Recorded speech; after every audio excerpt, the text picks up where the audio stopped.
tu ni khu in jong LHANMOL GIMNEI tia ki he ki chat ta Thusim khat anangai khom ki taw hite ka khu hi LHANMOL ni ki ka acheng hi jewin a GIMNEI jin gawa do a hung ge ding jong ki phatlam ji na hi aji chu LHANMOL ki ti hi thi si hi hen thi pha hi jong le ki vui na hi je in thil khat te ji na hi ni khat hi ke jong ka ngai ton phai tul pha lo na jong hung sot pha nin ka ki hui la a loi le pai ho to ki mu tu a hin khunum ga manding ka hin gyal han hiti chun ajing ni khu adin ka ki gong tai ajing ni khu pungko danen ka parcel ka hin ki tolin phai tul lang junin khong ki pat do tai lampi ka hin ho jing lain ka khokom wa mi khat ki khai li a LHANMOL la video hin put chu ka hin tu khan kin jong mi pi ki jo chai nga ta gomin lampam lang in ka pel do in mi pi ki tol chai chu nga atai mi pi jong hong ki tol chai pha nin ke jong hong ki pat do in nil ha lang pung thum belin ka loi pa sei pute kho ka galung in hiti chun sei pute inin ka jan gi den tai sei pu to ka parcelin ka gawa le honin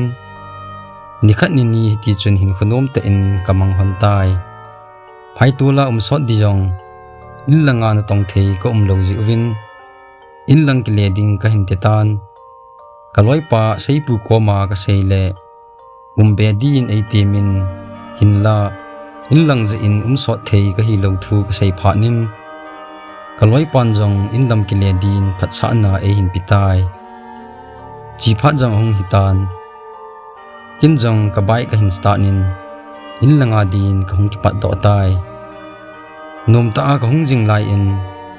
pung ka ven hi le pung li hling tan ni pi lai hi ji ni kho jang so nin pung li ha wangin ni sa na lain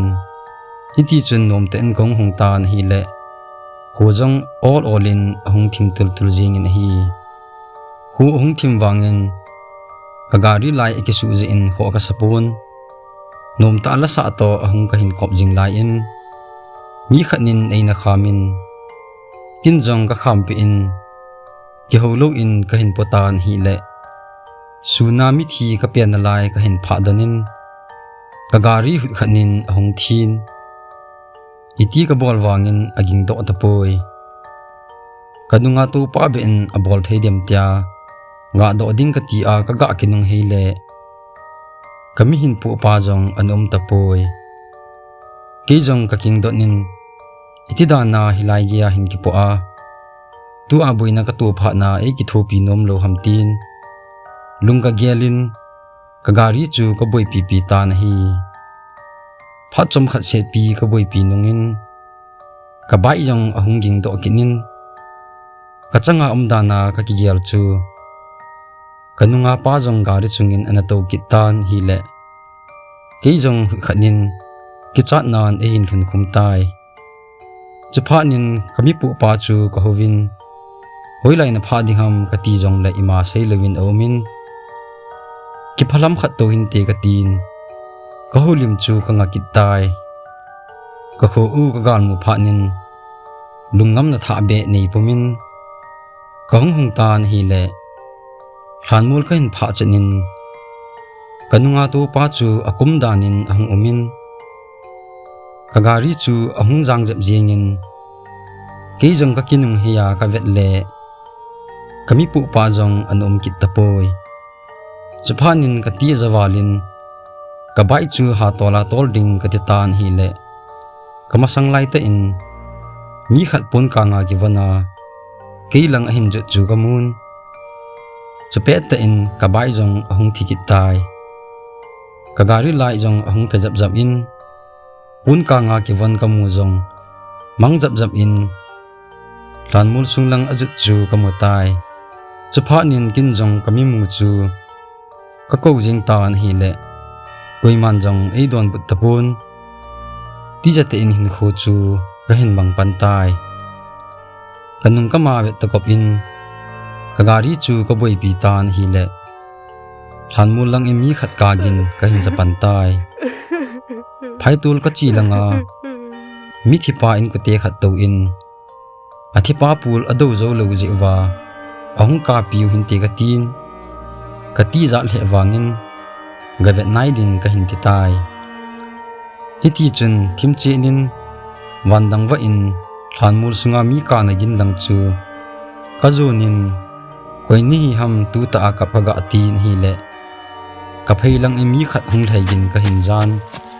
ka kin mang di chenin hi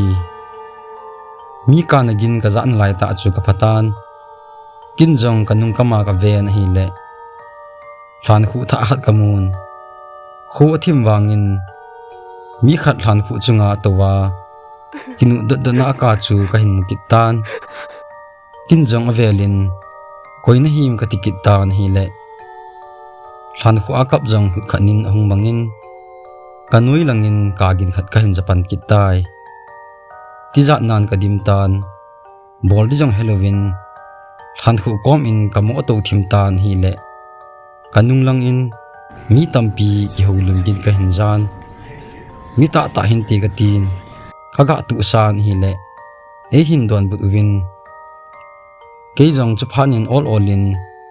mi pawn lang chu ka chin hi le koima jong anom kit tapoi chutia mi tampi husagin ka za a ka vet le kamu kit lo phanin katiza na chu hong ki be in katha hong be pantai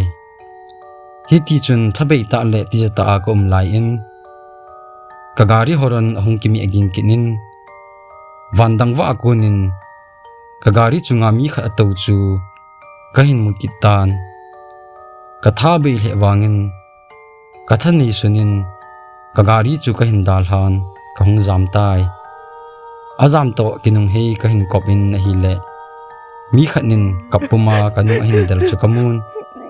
chaphanin mi him ta hi loading kahin he chen setan thi jama kahung jam le jan pung khat donin nan in khuchung kahung wa lu tai kanunga kapuma